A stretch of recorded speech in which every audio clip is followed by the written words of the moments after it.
ಇವತ್ತಿನ ದಿನ ನಮ್ಗೆ ಸಮುದ್ರ ಚಿಕಿತ್ಸೆಯ ಬಗ್ಗೆ ಮಾಹಿತಿಗಳಾಗ್ಲಿ, ಅದರ ಒಂದು ಅನಾನುಕೂಲ ಇರ್ಬೋದು, ಅನುಕೂಲ ಇರ್ಬೋದು, ಪ್ರತಿಯೊಂದನ್ನು ತಿಳಿಸ್ಕೊಡೋದಕ್ಕೆ ಅಂತ ನಮ್ಮ ನಂದಿನಿ ಪ್ರಸನ್ನ ಅವರು ಬಂದಿದ್ದಾರೆ.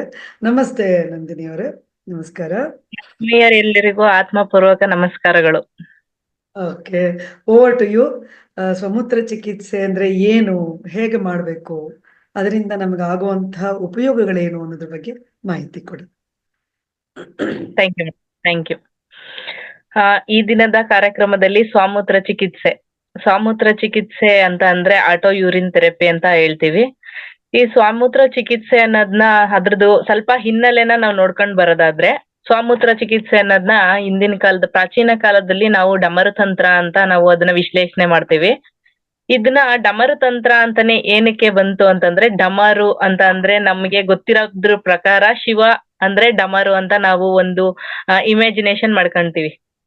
ಹಾಗೆ ನಾವು ಶಿವ ಏನ್ ಮಾಡ್ತಾನೆ ಅಂತಂದ್ರೆ, ಸ್ವಯಂ ತನ್ನ ಪತ್ನಿಯಾದ ಪಾರ್ವತಿ ದೇವಿಗೆ ಸ್ವಾಮೂತ್ರ ಚಿಕಿತ್ಸೆ ಬಗ್ಗೆ ಅವರು ಆಗ್ಲೇ ಉಲ್ಲೇಖವನ್ನ ತಿಳಿಸಿದ್ದಾರೆ, ಅಥವಾ ಅದ್ರ ಬಗ್ಗೆ ಅದನ್ನ ಹೇಗೆ ಬಳಸೋದು ಸ್ವಾಮೂತ್ರ ಚಿಕಿತ್ಸೆನ ಅನ್ನೋದನ್ನ ಅವಾಗ್ಲೇ ತಿಳಿಸಿದ್ದಾರೆ ಅನ್ನೋದನ್ನ 5,000 ವರ್ಷಗಳ ಹಿಂದಿನ ಉಲ್ಲೇಖ ಕೂಡ ಇದೆ ನಮ್ಗೆ. ಆ ವೇದಗಳಲ್ಲಿ ನಾವು ಹುಡುಕೋದಾದ್ರೆ ಅದನ್ನ ಡಮರು ತಂತ್ರ ಅನ್ನೋದ್ರೊಳಗೆ ಅನುಷ್ಟುಪ್ ಛಂದಹದ 107ನೇ ಶ್ಲೋಕದಲ್ಲಿ ಅದನ್ನ ಹೇಳಲಾಗಿದೆ. ಆದ್ರಿಂದ ಇದಕ್ಕೆ ತುಂಬಾ ಪುರಾತತ್ವದಾದಂತಹ ಇತಿಹಾಸ ಕೂಡ ಇದೆ ಈ ಸ್ವಾಮೂತ್ರ ಚಿಕಿತ್ಸೆ ಅನ್ನೋದನ್ನ. ಸ್ವಾಮೂತ್ರ ಚಿಕಿತ್ಸೆ ಅಂತಂದ್ರೆ ನಮ್ಮ ಸಾಮಾನ್ಯ ಜನಗಳಿಗೆ ಏನನ್ಸುತ್ತೆ ಅಂತಂದ್ರೆ, ಅಯ್ಯೋ ಸ್ವಾಮೂತ್ರ ಚಿಕಿತ್ಸೆನಾ, ಅಯ್ಯೋ ನಮ್ಮ ಮೂತ್ರ ನಾವೇ ಕುಡಿಯೋದ ಅಂತ ಅದನ್ನ ಬಾಯ್ ಬಿಟ್ಟೆ ಹೇಳೋದಿಲ್ಲ. ಆ ತರ ಪರಿಸ್ಥಿತಿಯಲ್ಲಿ ನಾವ್ ಇನ್ನ ಇದ್ದೀವಿ. ಇಷ್ಟು ನಾವು ಟೆಕ್ನಾಲಜಿಯಲ್ಲಿ ಮುಂದುವರೆದ್ರು ಕೂಡ ಕೆಲವೊಂದು ವಿಶೇಷತೆನ ನಾವು ಇನ್ನ ಅಕ್ಸೆಪ್ಟೆನ್ಸಿ ಮಾಡ್ಕೊಳ್ಳೋದ್ರೊಳಗೆ ನಾವು ಇನ್ನೂ ಹಿಂದೆ ಇದೀವಿ. ಆದ್ರೆ ಅದನ್ನ ನಾವು ಪ್ರಚಾರ ಮಾಡ್ಲಿಲ್ಲ ಅಂತ ಅಂದ್ರೆ, ನಮ್ಮ ವೈದ್ಯಕೀಯ ಪ್ರಪಂಚದಲ್ಲಿ ನಾವು ನೋಡ್ತಕ್ಕಂತಹ ಪ್ರತಿಯೊಂದು ಬೆಳವಣಿಗೆ ಆಗಿರ್ಬೋದು ಅಥವಾ ಲೋಪದೋಷಗಳಾಗಿರ್ಬೋದು ಅದನ್ನ ನಾವು ಹೇಳ್ಲಿಕ್ಕೆ ಆಗೋದಿಲ್ಲ, ಮತ್ತೆ ಅವ್ರುನು ಕೂಡ ಹೇಳಲ್ಲ. ಸ್ವಾಮೂತ್ರ ಅಂತಂದ್ರೆ ಸಾಮಾನ್ಯ ಜನಗಳಲ್ಲಿ ಏನಂತ ತಿಳಿಸಿದ್ದಾರೆ ಅಂತಂದ್ರೆ, ನಮ್ಮ ಈ ವೈದ್ಯಕೀಯ ಪ್ರಪಂಚದಲ್ಲಿ ಸ್ವಾಮೂತ್ರ ಅಂತಂದ್ರೆ ಅಥವಾ ಮೂತ್ರ ಅಂತ ಅಂದ್ರೆ ಅದನ್ನ ಏನಂತ ಉಲ್ಲೇಖ ಮಾಡಿದ್ದಾರೆ ಅಂತಂದ್ರೆ, ಅದನ್ನ ಏನಪ್ಪಾ ಅಂತಂದ್ರೆ ತ್ಯಾಜ್ಯ ವಸ್ತು, ಅದನ್ನು ನಿರುಪಯುಕ್ತ ವಸ್ತು. ನಮ್ಮ ದೇಹದಲ್ಲಿ ಬೆವರು ನಮ್ಗೆ ಹೇಗ್ ಹೋಗುತ್ತೆ ಹಾಗೆ ನಮ್ಮ ದೇಹದಿಂದ ಮೂತ್ರ ಸಹ ಅದು ಹೋಗುತ್ತೆ. ಅದು ವೇಸ್ಟು, ಅದು ಯಾವಾಗ್ಲೂ ನಿರ್ಜಲೀಕರಣವಾಗೋದು, ಅದನ್ನ ವಿಷಯುಕ್ತವಾದದ್ದು ಅನ್ನೋ ತರ ಒಂದು ಪರಿಕಲ್ಪನೆನ ನಮ್ಗೆ ಮನಸ್ಸಿನೊಳಗೆ ತಂದ್ಬಿಟ್ಟಿದ್ದಾರೆ ಸ್ವಾಮೂತ್ರ ಅನ್ನೋದು. ಆದ್ರೆ ಸ್ವಾಮೂತ್ರ ಚಿಕಿತ್ಸೆ ಅಥವಾ ಸ್ವಾಮೂತ್ರ ಸೇವನೆ ಅಥವಾ ಶಿವಾಂಬು ಅಂತ ಅಂದ್ರೆ ಏನಪ್ಪಾ ಅಂತಂದ್ರೆ, ಶಿವ ಮತ್ತೆ ಅಂಬು. ಶಿವ ಅಂದ್ರೆ ಏನು? ಶಿವ ಅಂದ್ರೆ ನನ್ನೊಳಗಿನ ಆತ್ಮನ ನಾನೇ ಶಿವ. ಶಿವ ಅಂದ್ರೆ ನಾನು. ಅಂಬು ಅಂದ್ರೆ ನನ್ನ ಒಳಗಿನ ಬರುವಂತಹ ಜಲ. ಶಿವ ಅಂಬು ಅಂತಂದ್ರೆ ನನ್ನ ನೀರು ಅಂತ ಅರ್ಥ. ಅದು ನನ್ನ ನೀರು ಅಂತ ಅಂದ್ರೆ ಅಲ್ಲಿಗೆ ಸ್ವಾಮೂತ್ರ ಅಂತಾನೆ ಅಥವಾ ಶಿವಾಂಬು ಅಂತನ ಅದನ್ನ ವಿಶ್ಲೇಷಣೆ ಮಾಡ್ಬೋದು. ಹಾಗೆ ಇದನ್ನ ಆಯುರ್ವೇದದಲ್ಲಿ ಭಾವಪ್ರಕಾಶದಲ್ಲಿ ವಿಷಾಗ್ನ ಎಂದು ಕೂಡ ಹೇಳ್ತಾರೆ. ವಿಷಾಗ್ನ ಅಂತ ಅಂದ್ರೆ ಏನಪ್ಪಾ ಅಂತಂದ್ರೆ, ನಮ್ಮ ದೇಹದಲ್ಲಿರುವಂತಹ ವಿಷವನ್ನ ನಾಶ ಮಾಡುವಂತಹ ಗುಣವನ್ನು ಹೊಂದಿರುವಂತಹ ಅಮೃತವಾದಂತಹ ನೀರು ಎಂದು ಸಹ ಇದನ್ನ ಉಲ್ಲೇಖಿಸ್ತಾರೆ. ಹಾಗೆ ಇದು ನಮ್ಮ ದೇಹದಲ್ಲಿ ಉಂಟಾಗಬಹುದಂತ ಎಲ್ಲಾ ವಿಷಕಾರಿ ವಸ್ತುಗಳನ್ನು ಅಥವಾ ವಿಷಯಗಳನ್ನು ನಮ್ಮ ದೇಹದಿಂದ ನಾಶ ಮಾಡಂತಹ ಒಂದು ಅದ್ಭುತವಾದಂತಹ ಗುಣವನ್ನ ಹೊಂದಿದೆ. ಹಾಗೆ ಇದನ್ನು ಆಯುರ್ವೇದದಲ್ಲಿ ಆ ರಸಾಯನ ಎಂದು ಕೂಡ ಕರೀತಾರೆ. ರಸಾಯನ ಅಂತ ಅಂದ್ರೆ ಏನಪ್ಪಾ ಅಂತಂದ್ರೆ, ರಸಾಯನ ಅಂತ ಅಂದ್ರೆ ನಮ್ಮ ದೇಹದ ಉನ್ನತಿಗೆ ಕಾರಣ ಆಗೋದು ಅಥವಾ ನಮ್ಮ ದೇಹ ವಯಸ್ಸಾಗದಂತೆ ನಾವು ಕಾಪಾಡ್ಕೊಳ್ಳೋಂಥದ್ದು. ಅದನ್ನ ನಮ್ಮ ದೇಹ ಚಿರ ಯೌವನದಲ್ಲೇ ಇರೋಂಥದ್ದು ಅಂತ ಹೇಳ್ಲಿಕ್ಕೆ ಇದನ್ನ ಆಯುರ್ವೇದದ ಪ್ರಕಾರ ಅದನ್ನ ರಸಾಯನ ಅಂತ ಕೂಡ ಹೇಳ್ತಾರೆ. ನಮ್ಮ ಪ್ರಸಿದ್ಧವಾದಂತಹ ಜೈನ ಆಚಾರ್ಯರು ಒಂದು ಜೈನ ಆಚಾರ್ಯ ಭದ್ರಬಾಬು ಅವರು ವ್ಯವಹಾರ ಸೂತ್ರ ಎಂಬಂತಹ ಒಂದು ಮಹಾನ್ ಗ್ರಂಥನ ರಚನೆ ಮಾಡಿದ್ದಾರೆ. ಆ ರಚನೆಯಲ್ಲಿ ಅವರು 41 ಮತ್ತು 42ನೇ ಶ್ಲೋಕದಲ್ಲಿ ಒಂದು ಉಲ್ಲೇಖವನ್ನ ಮಾಡಿದ್ದಾರೆ. ಯಾವುದೇ ಒಬ್ಬ ವ್ಯಕ್ತಿ ಅವನು ಪ್ರತಿಜ್ಞೆ ಮಾಡುವಾಗ ಅಥವಾ ಯಾವುದೇ ಆ ಧಾರ್ಮಿಕ ಆಚರಣೆಗಳನ್ನ ಮಾಡ್ಬೇಕಾದ್ರೆ ಅವನು ಸ್ವತಃ ತನ್ನ ಸ್ವಾಮೂತ್ರವನ್ನ ಕುಡಿಯುವುದರಿಂದ ಅದು ಯಶಸ್ವಿ ಆಗುತ್ತದೆ ಅಥವಾ ಅದು ಶಾಸನಕ್ಕೆ ಬರುತ್ತದೆ ಅನ್ನೋ ಒಂದು ಆಚರಣೆನ ಅವರು ಉಲ್ಲೇಖ ಮಾಡಿದ್ದಾರೆ. ಹೀಗೆ ನಾವು ನಮ್ಮ ಸ್ವಾಮೂತ್ರ ಚಿಕಿತ್ಸೆ ಅಥವಾ ಶಿವಾಂಬ ಅನ್ನೋದಕ್ಕೆ ಇಷ್ಟು ಸಣ್ಣ ಒಂದು ಹಿನ್ನೆಲೆ, ಇಷ್ಟು ಸಣ್ಣ ಹಿನ್ನೆಲೆ ನಾನ್ ಹೇಳಿದ್ದು, ಆದ್ರೆ ತುಂಬಾ ದೊಡ್ಡ ಹಿನ್ನೆಲೆ ಇದೆ ಇದು. ಈ ಸ್ವಾಮೂತ್ರ ಚಿಕಿತ್ಸೆ ಅನ್ನೋದು ನಾವು ಸುಮ್ನೆ ಹೇಳೋದಲ್ಲ. ಇದು ನಮ್ಮ ಋಷಿ ಮುನಿಯರು ಪ್ರಾಚೀನ ಕಾಲದಿಂದನೂ ಅದನ್ನ ಆಚರಣೆಗೆ ತಂದಿದ್ದಾರೆ. ಆ ಋಷಿ ಮುನಿಗಳು ತಪಸ್ಸಿಗೆ ಕುಳಿತಂತಹ ಸಂದರ್ಭದಲ್ಲಿ ಅವರು ಯಾವುದೇ ಆಹಾರ, ಅನ್ನ, ಆಹಾರ, ಹಣ್ಣು ಅಥವಾ ತರಕಾರಿ ಈ ತರದ್ ಏನೂ ಅವರು ತಿಂದಂತೆ ಅಷ್ಟೂ ದಿನದ ತನಕ ಅವರು ಹೇಗೆ ಚೈತನ್ಯವಾಗಿ ಅವರು ಅಷ್ಟು ಶಕ್ತಿಯುತವಾಗಿರ್ತಿದ್ರು ಅಂತ ಅಂದ್ರೆ, ಅವರು ತಮ್ಮ ಸ್ವಾಮೂತ್ರವನ್ನು ತಾವೇ ಕುಡಿದು ಅದ್ರಿಂದನೇ ಅವರು ಆ ಸಿದ್ಧಿನ ಪ್ರಾಪ್ತಿ ಮಾಡ್ಕೊತಾ ಇದ್ರು. ಹಾಗೇನೆ ಅವರು ಸುಮಾರು ಒಂದು 300 ವರ್ಷಗಳ ಕಾಲಗಳ ಆ ಕೂಡ ಅವರು ಬದುಕಿರ್ತಾ ಇದ್ರು. ಅವರಿಗೆ ಅಷ್ಟು ಮರಣದ ಭಯ ಅನ್ನೋದಿರ್ತಿರ್ಲಿಲ್ಲ. ಅವ್ರು ಅಷ್ಟು ಅವರ ದೇಹ ಚೈತನ್ಯವಾಗಿರ್ತಿತ್ತು ಮತ್ತು ಪುನಶ್ಚೇತನೆ ಮಾಡ್ತಾ ಇತ್ತು ಈ ಸ್ವಾಮೂತ್ರ ಅನ್ನೋದು. ಹಾಗೆ ಸ್ವಾಮೂತ್ರವನ್ನು ರಕ್ತ ಪಮಹರಂ ಎಂದು ಕರೀತಾರೆ. ಇದು ಭಾವಪ್ರಕಾಶದಲ್ಲಿ ಉಲ್ಲೇಖ ಆಗಿದೆ. ರಕ್ತ ಪಮಹರಂ ಅಂದ್ರೆ ಏನಪ್ಪಾ ಅಂದ್ರೆ, ರಕ್ತವನ್ನು ಮತ್ತು ಚರ್ಮದಲ್ಲಿರುವಂತಹ ಎಲ್ಲಾ ರೋಗಗಳನ್ನ ಗುಣಪಡಿಸುವಂತ ಪರಿಣಾಮಕಾರಿ ಔಷಧಿ ಅಂತ ಕೂಡ ಇದನ್ನ ಉಲ್ಲೇಖಿಸಲಾಗಿದೆ. ಹಾಗೆ ನಮ್ಮ ತಾಂತ್ರಿಕ ಯೋಗ ಸಂಸ್ಕೃತಿಯಲ್ಲಿ ಇದನ್ನ ಅಮ್ರೋಲಿ ಎಂದು ಸಹ ಕರೀತಾರೆ. ಅಮ್ರೋಲಿ ಅಂದ್ರೆ ಏನಪ್ಪಾ ಅಂತಂದ್ರೆ, ಇದು ಅಮರ ಎಂಬ ಪದದಿಂದ ಬಂದಿರುತ್ತೆ. ಅಮರ ಅಂತಂದ್ರೆ ನಮಗೆ ಯಾವುದೇ ಒಂದು ರೋಗ ಬರದಂತೆ, ರುಜಿನ ಬರದಂತೆ ಅಮರತ್ವವಾಗಿ ನಮ್ಮ ಆರೋಗ್ಯವನ್ನ ಕಾಪಾಡಿಕೊಳ್ಳಲು ಇದು ಒಂದು ಶಿವನೇ ನೀಡಿರುವಂತಹ ಒಂದು ಅಂಶ ಎಂಬುದು ಇದು ಉಲ್ಲೇಖ, ಇದರ ಅರ್ಥ ಬರ್ತದೆ. ನಮ್ಮ ನಮ್ಮ ಈ ಸುತ್ತಮುತ್ತಲಿನ ಪ್ರದೇಶದಲ್ಲಿ ಅಥವಾ ನಮ್ಮ ಈ ಸಮಾಜದಲ್ಲಿ ನಮ್ಮ ತಾಯಿಯ ಹಾಲು ಎಷ್ಟು ಪೌಷ್ಟಿಕಾಂಶತೆಯನ್ನ ಹೊಂದಿದೆಯೋ ಅದರಷ್ಟೇ ಸಮಾನವಾದ ಇನ್ನೊಂದು ವಸ್ತು ಯಾವುದಪ್ಪ ಅಂತಂದ್ರೆ ಅದನ್ನ ನಾವು ಸ್ವಾಮೂತ್ರಕ್ಕೆ ಹೋಲಿಸಬಹುದು ಅಥವಾ ಶಿವಂಬಿಗೆ ಹೋಲಿಸಬಹುದು. ಆಯ್ತು, ಇದನ್ನ ಯಾಕೆ ಈ ತರ ಹೇಳ್ಬೋದು ಅಂತ ಅಂದ್ರೆ, ನಮ್ಮ ಈಗ ನಾವು ಏನ್ ಮಾಡ್ತೀವಿ, ಈಗ ಸ್ವಾಮೂತ್ರ ಚಿಕಿತ್ಸೆ ಅನ್ನೋದನ್ನ ನಾವು ಹೇಗೆ ಇದನ್ನ ಉಲ್ಲೇಖ ಮಾಡ್ಬೋದು ಅಂತ ಅಂದ್ರೆ, ಇದು ನಮ್ಮ ಹುರುಪು, ಉತ್ಸಾಹಗಳು ಅಥವಾ ಮನುಷ್ಯನ ಆಧ್ಯಾತ್ಮಿಕ ಪ್ರಗತಿಯನ್ನ ಅಥವಾ ಆಚರಣೆಗಳಿಗೆ ಅದನ್ನ ಉನ್ನತೀಕರಣಗೊಳಿಸಕ್ಕೆ ಇದು ತುಂಬಾ ಸಹಾಯಕ ಆಗುತ್ತದೆ. ತಾಯಿಯ ಹಾಲಿಗೆ ಯಾಕೆ ಇಷ್ಟು ಪ್ರಾಮುಖ್ಯತೆ ಅಂತಂದ್ರೆ, ಒಂದು ಮಗುವಿನ ಸರ್ವಕಾಲಿಕ ಬೆಳವಣಿಗೆ, ಸರ್ವತೋಮುಖವಾದಂತಹ ಅದರ ಬೆಳವಣಿಗೆ, ಪೌಷ್ಟಿಕತೆಯನ್ನ ಒದಗಿಸಂತಹ ಒಂದು ಅಂಶ ಅಂದ್ರೆ ನಮ್ಮ ತಾಯಿಯ ಹಾಲನ್ನ ನಾವು ಹೋಲಿಸ್ಬೋದು. ತಾಯಿ ಹಾಲಿಗೆ ಸರಿಸಾಟಿಯನ್ನ ನಾವು ಯಾವ್ದಕ್ಕೂ ಹೋಲಿಕೆ ಮಾಡಕ್ ಸಾಧ್ಯನೇ ಇಲ್ಲ ಬೇರೆ ವಸ್ತುಗೆ. ಆದ್ರೆ ನಮ್ಮ ಸ್ವಾಮೂತ್ರವನ್ನ ನಾವು ಏನಕ್ಕೆ ಇದನ್ನ ಹೋಲಿಕೆ ಮಾಡ್ತೀವಿ ಅಂತ ಅಂದ್ರೆ, ಒಂದು ಮಗು ಬೆಳವಣಿಗೆ ಆಗ್ಬೇಕಂತ ಅಂದ್ರೆ, ಅದು ಪರಿಣಾಮಕಾರಿಯಾಗಿ ಬೆಳವಣಿಗೆ ಆಗ್ಬೇಕಾದ್ರೆ ಒಂದು ತಾಯಿಯ ಭ್ರೂಣದಲ್ಲಿ ಅದು ಮೊಳಕೆ ಆಗ್ಬೇಕಂದ್ರೆ ಅದು ತಾಯಿಯ ಭ್ರೂಣದ ಸುತ್ತ ಒಂದು ಜಲ ಶೇಖರಣೆ ಆಗಿರುತ್ತದೆ. ಆ ಜಲ ಶೇಖರಣೆ ಆಗಿರ್ಬೇಕಾದ್ರೆ ಜಲದಿಂದ ಅದ್ರಲ್ಲಿ ಒಂದು ಆಮ್ನಿಯಾಟಿಕ್ ಅನ್ನೋ ಒಂದು ಅಂಶ ಅದ್ರ ಸುತ್ತ ಕವರ್ ಆಗಿರ್ತದೆ. ಅದರಲ್ಲಿ ಆ ಸುತ್ತ ಏನಪ್ಪಾ ದ್ರವ ಏನಪ್ಪಾ ಮಗುವಿಗೆ ಬೆಳವಣಿಗೆಗೆ ಹೆಂಗಪ್ಪ ಪೂರಕ ಆಗುತ್ತದೆ ಅಂತ ಅಂದ್ರೆ, ಆ ತಾಯಿಯ ಗರ್ಭದ ಸುತ್ತಲಿನ ನೀರಿನ ಅಂಶವೇ ತಾಯಿಯ ಈ ಸ್ವಾಮೂತ್ರವಾಗಿರ್ತದೆ.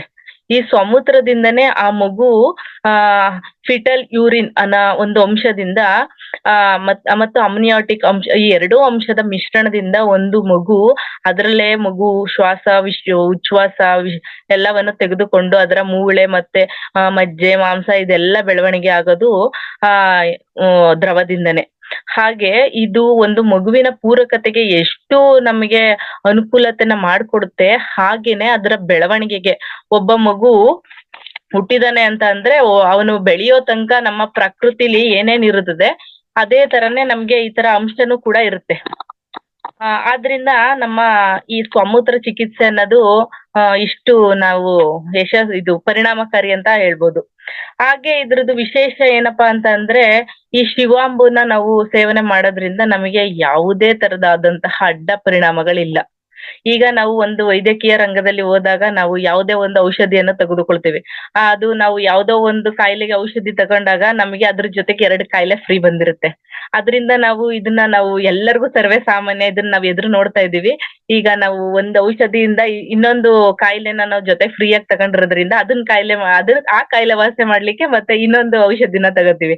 ಆದ್ರಿಂದ ನಾವು ಏನಂತ ಹೇಳ್ಬೋದು ಅಂತಂದ್ರೆ ನಮ್ಮ ಸ್ವಾಮೂತ್ರ ಚಿಕಿತ್ಸೆ ಅನ್ನೋದು ನಾವು ಯಾವುದೇ ಖರ್ಚು ವೆಚ್ಚವಿಲ್ಲದೆ ಅಥವಾ ನಾವು ಯಾವುದೇ ಭಯವಿಲ್ಲದೆ ಅಥವಾ ನಾವು ಯಾವುದೇ ಸಂಕೋಚವಿಲ್ಲದೆ ನಮ್ಮ ಸ್ವಾಮೂತ್ರ ಚಿಕಿತ್ಸೆಯನ್ನ ನಾವು ಪ್ರಾರಂಭ ಮಾಡೋದ್ರಿಂದ ನಮ್ಮ ದೇಹದಲ್ಲಿ ಉಂಟಾಗಬಹುದಾದಂತ ಒಂದು ಸಣ್ಣ ತಲೆನೋವಿನಿಂದ ಹಿಡಿದು ನಮ್ಮ ಮಾರಣಾಂತಿಕ ಕಾಯಿಲೆಗಳಾದಂತಹ ದೊಡ್ಡ ಕ್ಯಾನ್ಸರ್‌ನವರೆಗೂನು ಕೂಡ ನಾವು ಇದನ್ನ ಬಳಸಬಹುದು. ಯಾವುದೇ ಒಬ್ಬ ಆರೋಗ್ಯ ವ್ಯಕ್ತಿ ಈ ಸ್ವಾಮೂತ್ರ ಚಿಕಿತ್ಸೆನ ಪ್ರಾರಂಭ ಮಾಡೋದ್ರಿಂದ ಅವನಿಗೆ ಯಾವುದೇ ತರದಾದಂತಹ ಅಡ್ಡ ಪರಿಣಾಮಗಳು ಬೀರೋದಿಲ್ಲ. ಅದನ್ನ ನಾವು 100ಕ್ಕೆ 100ರಷ್ಟು ಸಾಬೀತಾಗಿದೆ. ಹಾಗೆ ಇದನ್ನ ನಾವು ಸ್ವಾಮೂತ್ರ ಚಿಕಿತ್ಸೆ ಅನ್ನೋದು ನಮ್ಮ ದೇಶದಲ್ಲಿ ಸಾಂಪ್ರದಾಯಿಕತೆ ಜಾಸ್ತಿ ಇರೋದ್ರಿಂದ ಇದನ್ನ ಮಾತಾಡ್ಲಿಕ್ಕೆ ಎಲ್ಲ ಹಿಂಜರಿತಾರೆ.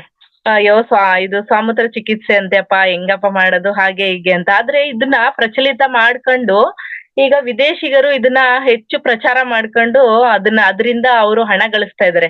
ಹೇಗಪ್ಪ ಅಂತ ಅಂದ್ರೆ ವಿದೇಶಗಳಲ್ಲಿ ಇದನ್ನ ಈ ಅಮೇರಿಕ, ಚೈನಾ, ಜಪಾನಿಗರೆಲ್ಲ ಸೇರಿ ಅದನ್ನ ಸಂಶೋಧನೆ ನಡೆಸಿ ಯುರೇಕೆನಸ್ ಅನ್ನುವಂತಹ ಒಂದು ಚುಚ್ಚುಮದ್ದನ್ನ ತಯಾರು ಮಾಡಿದ್ದಾರೆ ಈ ಯೂರಿನಿಂದ. ಆ ಯೂರಿನಿಂದ ಚುಚ್ಚುಮದ್ದನ್ನ ಕಂಡಿಡಿದು ಅದನ್ನ ನಮಿಗೇನೆ ಎಕ್ಸ್ಪೋರ್ಟ್ ಮಾಡ್ತಾ ಇದ್ದಾರೆ. ಅದನ್ನ ಯಾವ ಸಂದರ್ಭಗಳಲ್ಲಿ ನಾವು ಉಪಯೋಗ ಮಾಡ್ತಾ ಇದೀವಿ ಅಂತಂದ್ರೆ ಒಬ್ಬ ವ್ಯಕ್ತಿಗೆ ಹೃದಯಾಘಾತ ಆದಾಗ ಅವನಿಗೆ ಹೃದಯದಲ್ಲಿ ಕ್ಲಾಟ್ಸ್ಗಳು ಅಂತಂದ್ರೆ ಹೃದಯದ ನಾಳಗಳಲ್ಲಿ ರಕ್ತ ಹೆಪ್ಪುಗಟ್ಟಿಬೇಕೆ ಅಂತ ಸಂದರ್ಭಗಳು ಉಂಟಾಗ್ತದೆ. ಆ ಹೃದಯ ಹೆಪ್ಪುಗಟ್ಟುವಂತಹ ಸಂದರ್ಭಗಳಲ್ಲಿ ಈ ಚುಚ್ಚುಮದ್ದು ಅದಕ್ಕೆ ಸಹಾಯಕವಾಗಿ ಈ ಚುಚ್ಚುಮದ್ದನ್ನ ಕೊಡ್ತಾರೆ. ಈಗ ನಾವು ಡೈರೆಕ್ಟ್ ಆಗಿ ಸ್ವಾಮೂತ್ರ ಚಿಕಿತ್ಸೆ ಮಾಡ್ಕೊಳ್ರಪ್ಪ ಅಂತಂದ್ರೆ ಯಾರು ಒಪ್ಕೊತಾರೆ? ಒಪ್ಕೊಳ್ಳೋದಿಲ್ಲ. ಆದ್ರೆ ಈಗ ಚುಚ್ಚುಮದ್ದು ಅಂತಂದ್ರೆ ಇಂಥ ಸಮಯದಲ್ಲಿ ಏನ್ ಮಾಡ್ತಾರೆ, ಆ ಚುಚ್ಚುಮದ್ದನ್ನ ತಗೊಳ್ಳೇಬೇಕು. ಅದು ಅಂತ ಸಂದರ್ಭಗಳಲ್ಲಿ ನಾವು ತಗಲಿಲ್ಲ ಅಂತಂದ್ರೆ ನಮ್ಮ ಜೀವನ್ ಮರಣದ ವಿಚಾರ ಅವಾಗ. ಹಂಗಾಗಿ ಏನಪ್ಪಾ ಅಂತಂದ್ರೆ ಅವಾಗ ತಗೋತೀವಿ ಅವಾಗ. ಆಮೇಲೆ ಅದಲ್ದಂತೆ ಶ್ವಾಸಕೋಶದ ತೊಂದರೆಗಳ್ಗೂನು ಸುದ ಅದೇ ತರನೇ ಚುಚ್ಚುಮದ್ದನ್ನ ಅದನ್ನ ಕೊಡ್ತಾರೆ ಅವರು. ಹಂಗಾಗಿ ನಾವು ಡೈರೆಕ್ಟ್ ಆಗಿ ಮಾಡ್ರಪ್ಪ ಅಂತಂದ್ರೆ ಮಾಡಲ್ಲ. ಹಂಗೆ ಈಗ ಈ ನಮ್ಮ ದೇಶದಲ್ಲಿ ಏನಪ್ಪಾ ಅಂತಂದ್ರೆ ಸರ್ವೇ ಸಾಮಾನ್ಯವಾಗಿ ಗೋಮೂತ್ರ ಸೇವನೆ ಅನ್ನೋದು ಹೆಚ್ಚು ಪ್ರಚಾರ ಇದೆ.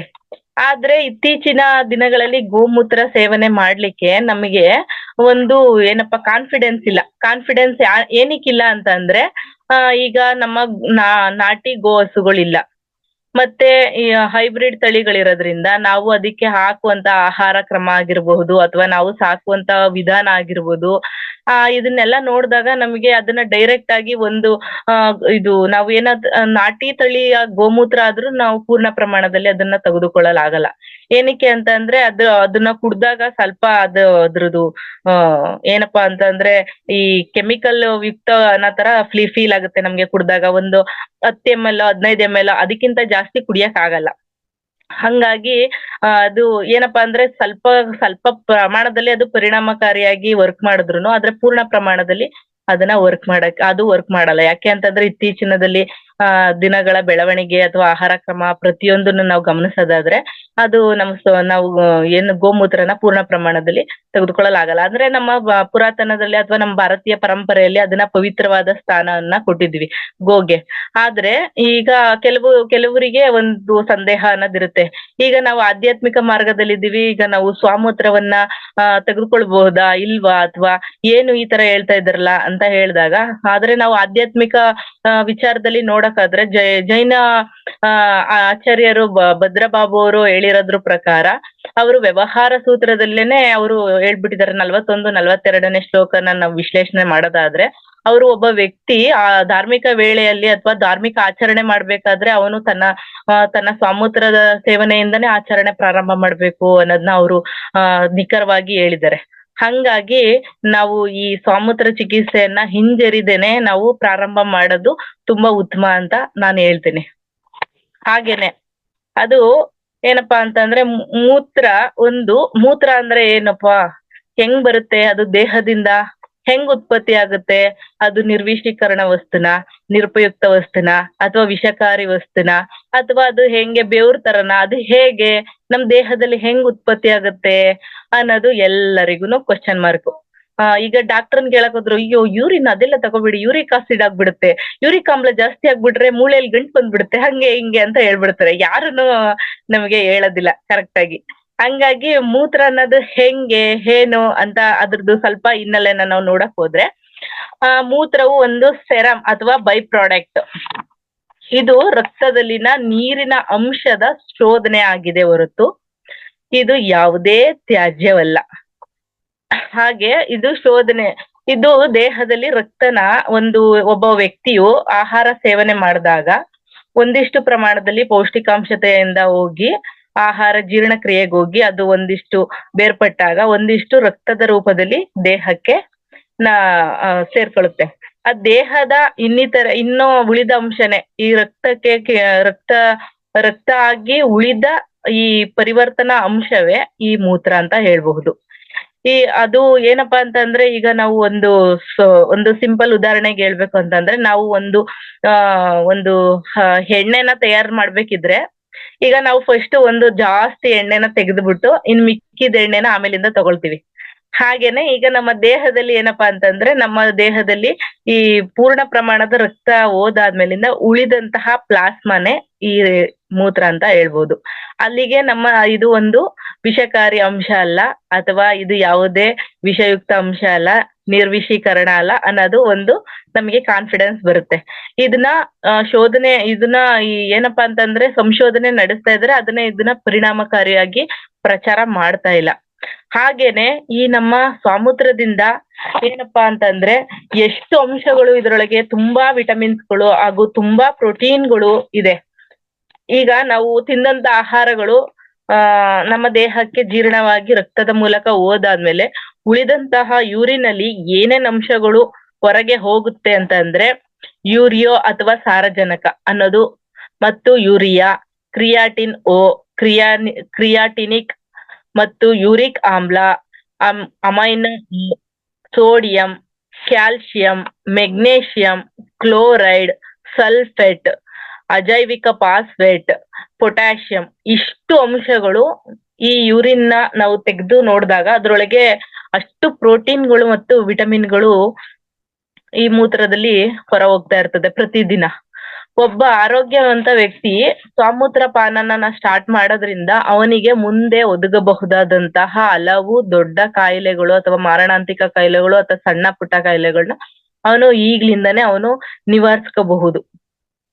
ಈ ಸ್ವಾಮೂತ್ರವನ್ನ ನಿಯಮಿತವಾಗಿ ಸೇವಿಸೋದ್ರಿಂದ ಏನಾಗುತ್ತೆ ಅಂತ ಅಂದ್ರೆ, ಅವನಿಗೆ ಆಯುಷ್ಯ ಹೆಚ್ಚಾಗುತ್ತೆ, ದೀರ್ಘಾಯುಷ್ಯ ಆಗ್ತಾನೆ ಹಾಗೂ ಆರೋಗ್ಯವಂತವಾಗ್ತಾನೆ. ಅವನ ಆರೋಗ್ಯದ ರಹಸ್ಯದ ಗುಟ್ಟು ಅವರಿಗೆ ಬೇರೆಯವ್ರಿಗೆ ಅರಿವಾಗಲ್ಲ, ಅಷ್ಟ್ರ ಮಟ್ಟಿಗೆ ಅವನು ಸ್ಟ್ರಾಂಗ್ ಆಗ್ತಾನೆ. ಹಾಗೆ ಈ ಸ್ವಾಮೂತ್ರ ಚಿಕಿತ್ಸೆಯನ್ನ ಹೆಂಗೆ ಪ್ರಚಾರ ಮಾಡಿದ್ರು, ಯಾರ್ ಪ್ರಚಾರ ಮಾಡಿದ್ರು? ಇಷ್ಟು ಸ್ವಾಮೂತ್ರ ಚಿಕಿತ್ಸೆ ಅಂತಂದ್ರೆ ಮಾತಾಡಕ್ಕೆ ಹಿಂಜರಿ ಅಂತ ಜನಗಳು ಇದನ್ನ ಇದನ್ನ ಸ್ವಲ್ಪ ಪ್ರಚಾರ ಮಾಡಿದ್ರು ಅಂತ ಅಂದ್ರೆ, ಇದನ್ನ ಜಗದೀಶ್ ಆರ್ ಬುರಾನಿ ಸರ್ ಅವರು ಇದನ್ನ ಪ್ರಚುರ ಮಾಡಿದ್ರು. ಅವರು 1990ನೇ ಇಸ್ವಿಲಿ ಅವರಿಗೆ ಒಂದು ಮೂಳೆಯಲ್ಲಿ ತೀವ್ರತರವಾದಂತಹ ನಿಶಕ್ತಿಯಿಂದ ಅವರಿಗೆ ಒಂದು ಎಕ್ಸಿಮಾ ಎಂಬ ಕಾಯಿಲೆಗೆ ಅವರು ತುತ್ತಾಗಿದ್ರು. ಈ ಕಾಯಿಲೆಯ ಲಕ್ಷಣ ಏನಪ್ಪಾ ಅಂತ ಅಂದ್ರೆ, ಅವರು ತೋರ್ಸಿದ್ರು, ಅದು ಎಕ್ಸಿಮಾ ಕಾಯಿಲೆ ತುಂಬಾ ಉಲ್ಬಣ ಆಯ್ತು. ಅವ್ರ ಆಸ್ಪತ್ರೆಗೂ ಕೂಡ ದಾಖಲಾಗಿದ್ರು. ಆಗ ಅವರಿಗೆ ದಿನಾಗ್ಲೂ ಸ್ಟೈರಾಯ್ಡ್ ಗುಳಿಗೆಗಳನ್ನ ಕೊಡ್ತಾ ಇದ್ರು. ಈ ಸ್ಟೆರಾಯ್ಡ್ ಗುಳಿಗೆಗಳನ್ನ ತಗತಾ ಅವರಿಗೆ ಅಡ್ಡ ಪರಿಣಾಮ ಏನಾಗ್ಬಿಡ್ತು ಅಂತಂದ್ರೆ, ಅವ್ರಿಗೆ ನಡಿಯಕ್ಕೆ ಆಗ್ತಾ ಇರ್ಲಿಲ್ಲ, ಕುತ್ಕೊಳಕ್ ಆಗ್ತಾ ಇರ್ಲಿಲ್ಲ, ನಿಲ್ಲಕ್ ಆಗ್ತಾ ಇರ್ಲಿಲ್ಲ, ಈ ತರ ಆಗ್ಬಿಡ್ತು. ಅವರಿಗೆ ತುಂಬಾ ತೊಂದರೆ ಆಗ್ಬಿಡ್ತು. ಏನ್ ಮಾಡೋದು, ಇಷ್ಟು ಚಿಕ್ಕ ವಯಸ್ಸಿಗೆ ಈ ತರ ಆಗ್ಬಿಡ್ತಲ್ಲ ಅಂತ ಅಂದಾಗ ಅವರ ಒಬ್ರು ಹಿತೈಷಿ ಅವರು ಒಂದು ಸಜೆಷನ್ ಮಾಡಿದ್ರು. ಶಿವಾಂಬು ಅಥವಾ ಸ್ವಾಮೂತ್ರ ಚಿಕಿತ್ಸೆನ ನೀನು ಪ್ರಾರಂಭ ಯಾಕೆ ಮಾಡ್ಬಾರ್ದು, ನೀನು ಮಾಡೋದ್ರಿಂದ ನಿನಗೆ ಉಪಯೋಗ ಆಗುತ್ತೆ, ಯಾವುದೇ ಅಡ್ಡ ಪರಿಣಾಮ ಆಗ್ಲಿಲ್ಲ, ನಿನಗೆ ಏನು ಅಟ್ಲೀಸ್ಟ್ ನೀನು ಅದನ್ನ ಪ್ರಯತ್ನ ಮಾಡಿದ್ರೆ ನಿನಗೆ ಏನಾಗುತ್ತೆ ಅಂತ ಅಂದ್ರೆ, ಅದ್ರಲ್ಲಿ ಆಗಂತಹ ಇಲ್ಲ ಅದರಿಂದ ಪ್ರಯೋಜನ ಆಗ್ಬೋದು, ಇಲ್ಲ ಅಂತ ಅಂದ್ರೆ ಅಡ್ಡ ಪರಿಣಾಮಗಳು ಏನಿಲ್ಲ ಅನ್ನೋದು ಒಂದು ಸಜೆಷನ್ ಮಾಡಿದ್ರು. ಆಗ ಅವರಿಗೆ ಅದ್ರ ಬಗ್ಗೆ ಒಂದ್ ಸ್ವಲ್ಪ ಕುತೂಹಲ ಬಂತು. ಆಗ ಅವರು ವಾಟರ್ ಆಫ್ ಲೈಫ್ ಇದನ್ನ ಆರ್ಮ್ಸ್ಟ್ರಾಂಗ್ ಬರ್ದಿರೋದು, ಹಾಗೇನೆ ಮಿರಾಕಲ್ಸ್ ಆಫ್ ಯೂರಿನ್ ಥೆರಪಿ ಇದನ್ನ CP ಮಿತ್ತಲ್ MD ಅನ್ನೋರು ಬರ್ದಿರೋದು. ಈ ಪುಸ್ತಕನ ಅವರು ಸ್ವಲ್ಪ ಓದಿದ್ರು. ಓದಿದ್ಮೇಲೆ ಮೂತ್ರ ಚಿಕಿತ್ಸೆಯನ್ನ ಪ್ರಾರಂಭ ಮಾಡೋಣ, ಅದನ್ನ ಮಾಡಿದ್ಮೇಲೆ ಏನಾದ್ರೂ ಪ್ರಯೋಜನ ಆಗ್ಬಹುದು ಅಂತ ಅವರು ಮನಸ್ಸಿಗೆ ಸ್ಟ್ರಾಂಗ್ ಆಗಿ ತಗೊಂಡು ಅವರು ಓದಿ ಅವರು ಸ್ಟಾರ್ಟ್ ಮಾಡಿದ್ರು. ಅವರಿಗೆ ಅವ್ರು ಏನ್ ಮಾಡಿದ್ರು ಅಂದ್ರೆ ಫಸ್ಟ್ ಅವರು ಯೂರಿನ್ ಕುಡಿಯಕ್ ಸ್ಟಾರ್ಟ್ ಮಾಡಿದ್ರು. ಹಾಗೇನೆ ಅವರ ಕಾಲು ಮೂಳೆಗಳು ಊದಿತ್ತು, ಮತ್ತೆ ಅದಕ್ಕೆ ಏನು ಮಸಾಜ್ ಮಾಡೋದು, ಹಾಗೇನೆ ಅದಕ್ಕೆ ವೆಟ್ ಪ್ಯಾಕ್ ಮಾಡೋದು, ಇದನ್ನ ಸ್ಟಾರ್ಟ್ ಮಾಡಿದ್ರು. ಅವರಿಗೆ ಮಿರಾಕಲ್ ಅನ್ನೋ ರೀತಿ ಅವ್ರಿಗೆ 30 ದಿನಗಳ ಒಳಗಾಗಿ ಅವ್ರಿಗೆ ಏನಾಗ್ಬಿಡ್ತು ಅಂತಂದ್ರೆ ಅವರ ಎಲ್ಲಾ ಸಂಪೂರ್ಣ ಕಾಯಿಲೆಗಳು ಗುಣಮುಖ ಆಗಿ ಅವರು ಮೊದಲಿನಂತೆ ಎಂದಿನಂತೆ ಆಗ್ಬಿಟ್ರು. ಆಗ ಅವ್ರಿಗೆ ತುಂಬಾ ಜಾಸ್ತಿ ಕಾನ್ಫಿಡೆನ್ಸ್ ಬಂತು ಇದ್ರ ಬಗ್ಗೆ. ಏನು ಇದು ನಾನು ಸುಮ್ನೆ ಅಂತ ಅನ್ಕೊಂಡಿದ್ದೆ, ಇದನ್ನ ನಾನು ಇದು ಮಾಡಿದ್ಮೇಲೆ ಅವ್ರಿಗೆ ತುಂಬಾ ಕಾನ್ಫಿಡೆನ್ಸ್, ಬುಕ್ ನೋಡಿ ಮತ್ತೆ ಇದನ್ನ ಪ್ರಾರಂಭ ಮಾಡಿದ್ಮೇಲೆ 30 ದಿನಗಳಲ್ಲಿ ಅವ್ರಿಗೆ ತುಂಬಾ ಉತ್ತಮವಾದಂತ ಫಲಿತಾಂಶ ಕೊಡ್ತು. ಆಗ ಅವ್ರಿಗೆ ಹೆಂಡತಿ ದ್ರೌಪದಿ ಬುರಾನಿ ಅಂತ, ಅವ್ರಿಗೆ ಸಕ್ಕರೆ ಕಾಯಿಲೆ ಇತ್ತು. ಅವ್ರಿಗೆ ಸಕ್ಕರೆ ಕಾಯಿಲೆ ಸ್ಟಾರ್ಟ್ ಆದ್ಮೇಲಿಂದ ಅವ್ರಿಗೆ ಆ ಸಕ್ಕರೆ ಕಾಯಿಲೆಯ ವ್ಯತಿರಿಕ್ತ ಪರಿಣಾಮವಾಗಿ ಅವ್ರಗಳಿಗೆ ನರಗಳ ತೊಂದರೆಗಳು ಉಂಟಾಗ್ಬಿಡ್ತು. ನರಗಳ ತೊಂದರೆಗಳಿಂದ ಅವರಿಗೆ ಕಣ್ ಕಾಣಿಸ್ತಂತಾಗ್ಬಿಡ್ತು. ಮತ್ತೆ ಹಾಸಿಗೆಯಿಂದ ಹೇಳಲು ಕೂಡ ಆಗ್ತಾ ಇರ್ಲಿಲ್ಲ ಅವ್ರಿಗೆ, ಹಾಗೆ ಮಲ್ಕೋತಾ ಇದ್ರು, ನಿಶಕ್ತಿಯಿಂದ ಇದ್ರು. ಇವ್ರು ಯಾಕೆ ನನ್ನ ಹೆಂಡತಿ ಮೇಲೆ ಇದನ್ನ ಮಾಡ್ಬಾರ್ದು ಅಂತ ಹೇಳಿ ಅವ್ರು ಏನ್ ಮಾಡಿದ್ರು, ಅವ್ರಿಗೆ ಸಜೆಷನ್ ಕೊಟ್ರು, ಇದನ್ನ ಮೂತ್ರವನ್ನ ಬಳಸು ಮತ್ತೆ ಅದರ ವೆಟ್ ಪ್ಯಾಕ್ ಮಾಡು ಅಂತ. ಅವ್ರೇನೆ ಏನು ವೆಟ್ ಪ್ಯಾಕ್ ಮಾಡೋದು ಅಥವಾ ಮೂತ್ರದಿಂದ ಮರ್ದನ ಮಾಡೋದು ಹೀಗ್ ಮಾಡ್ತಾ ಇರ್ಬೇಕಿದ್ರೆ ಅವರು ದೇಹ ಹಾಸಿಗೆಯಿಂದ ಅಳ್ಳಾಡ್ದೆ ಅಂತ ಸ್ಥಿತಿ ಆದ್ರಿಂದ ಅವ್ರು ಏನಾಗ್ಬಿಡ್ತು ಅಂತಂದ್ರೆ ಅವರ ಆರೋಗ್ಯದಲ್ಲಿ ತುಂಬಾ ಏನಾಗ್ತು, ಉತ್ತಮವಾದ ಪರಿಸ್ಥಿತಿ ಚೆನ್ನಾಗ್ ಅನ್ಸ್ತು ಅವ್ರಿಗೆ. ಅವ್ರಿಗೂ ಗುಣಮುಖರಾದ್ರು ಇದರಿಂದ. ಹಾಗಾಗಿ ಅವ್ರಿಬ್ರಿಗೂನು ಕಾನ್ಫಿಡೆನ್ಸ್ ಬಂತು. ಹಾಗೇನೆ ಇವ್ರು ಪ್ರಚಾರ ಮಾಡಕ್ಕೆ ಅಲ್ಲಿಂದ ಸ್ಟಾರ್ಟ್ ಮಾಡಿದ್ರು. ಎಲ್ಲಾ ಕಡೆ ಪ್ರತಿ ರಾಜ್ಯಗಳಲ್ಲಿ ಮತ್ತೆ ದೇಶಗಳಲ್ಲಿ ನಡೆಯುವಂತಹ ಕಾನ್ಫರೆನ್ಸ್ ಗಳಿಗೆ ಹೋದ್ರು. ಮತ್ತೆ ಅಲ್ಲಿಂದ ಒಂದಷ್ಟು ವಿಷಯಗಳನ್ನ ಸಂಗ್ರಹ ಮಾಡಿದ್ರು. ಹಾಗೇನೆ ಅವರು ಅದರ ಪೂರಕವಾಗಿ ಅದ್ರ ಇನ್ಸ್ಪಿರೇಷನ್ ಆಗಿ ಒಂದು ಶಿವಾಂಬು, ಜೀವಾಮೃತ ಮತ್ತೆ ವಿವಿಧ ಕಾಯಿಲೆಗಳಿಗೆ ಮೂತ್ರ ಚಿಕಿತ್ಸೆ ಹಾಗೂ ಮೂತ್ರ ಚಿಕಿತ್ಸೆಯ ನೈಸರ್ಗಿಕ ಲಾಭಗಳು ಅನ್ನೋಂತ ಪುಸ್ತಕಗಳನ್ನ ಅವರು ಬರ್ದು ಜನಗಳಿಗೆ ಪ್ರಚಾರ ಮಾಡಕ್ಕೆ ಅಲ್ಲಿಂದ ಪ್ರಾರಂಭ ಮಾಡಿದ್ರು. ಅಲ್ಲಿಂದ ಅವರು ಸಾವಿರಾರು ಜನಕ್ಕೆ ಇದನ್ನ ಈ ಮೂತ್ರ ಚಿಕಿತ್ಸೆ ಬಗ್ಗೆ ಹೇಳಿದರೆ, ಮತ್ತೆ ಸಜೆಷನ್ ಕೊಟ್ಟಿದ್ದಾರೆ. ಮತ್ತೆ ಅದ್ರದ್ದು ಅವರು ಏನು ಸಕ್ಸಸ್ಫುಲ್ ಆಗಿರೋಂತ ಸ್ಟೋರಿಗಳನ್ನ ಸಹ ಸಂಗ್ರಹಣೆ ಮಾಡಿ ವಿತ್ ಪುರಾವೆ ಜೊತೆ ಅವರು ಬರ್ದು ಬುಕ್ಸ್ಗಳನ್ನ ಸಂಗ್ರಹಣ ಮಾಡಿದ್ದಾರೆ. ಇಷ್ಟು ಈ ಸ್ವಾಮೂತ್ರ ಚಿಕಿತ್ಸೆಯ ಹಿನ್ನೆಲೆ ಹಾಗೂ ಒಂದಿಷ್ಟು ನಾಲೆಡ್ಜ್. ಎಲ್ಲರಿಗೂ ಧನ್ಯವಾದಗಳು.